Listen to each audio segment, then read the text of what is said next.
እጅን እጅ ይጠብቀዋል ይላሉ ኢትዮጵያውያን አባቶች። እንዲሁም ኡባንቱ የተባለው ደቡብ አፍሪካዊ ማህበረሰብ ፍልስፍና እኔ ነኝ ምክንያቱም እኛ ነን ይላል።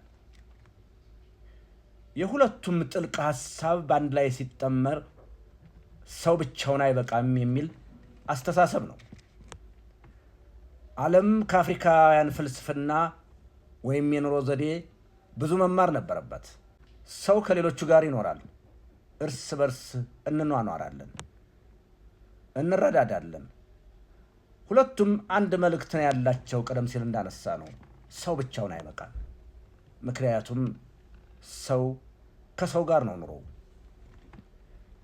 እኔ ነኝ ምክንያቱም እኛ ነን የሚለው የኡባንቱ አስተሳሰብ ሰውና ተፈጥሮ በቅርብ የተገናኙ ናቸው።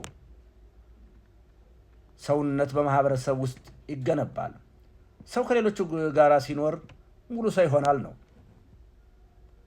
ማካፈልና መርዳት፣ ሌሎችን መረዳዳት ራስን መርዳት ነው ይላል። ክብርና ርህራሄ፣ ሁሉንም ሰው በክብር መመልከት ያስፈልጋል ሲል ኡባንቱ ማህበራዊ ፍልስፍና ያስጠነቅቃል። የዛሬው መልእክት ምንድን ነው? ሰው ብቻውን አይኖርም። ከሌሎቹ ጋር በመኖር ነው ሰው የሚሆነው።